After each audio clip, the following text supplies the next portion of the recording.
ফের বড়সড় সাফল্য বাঁকুড়া জেলা পুলিশ। চোলাই মদসহ দুজন ব্যক্তিকে গ্রেপ্তার করল ইন্দাস থানা পুলিশ। বাপন রুই দাস ও সৈয়দ সইফুল নামে দুই ব্যক্তিকে রবিবার পুলিশের তরফে বিষ্ণুপুর মহকুমা আদালতে তোলা হচ্ছে বলে জানা গেছে।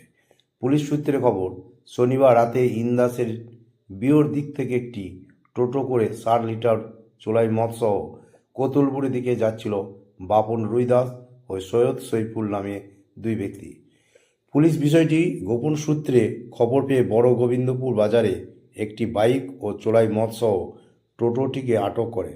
পরে পুলিশি জিজ্ঞাসাবাদে সন্তোষজনক উত্তর দিতে না পারায় তাদেরকে গ্রেপ্তার করা হয়।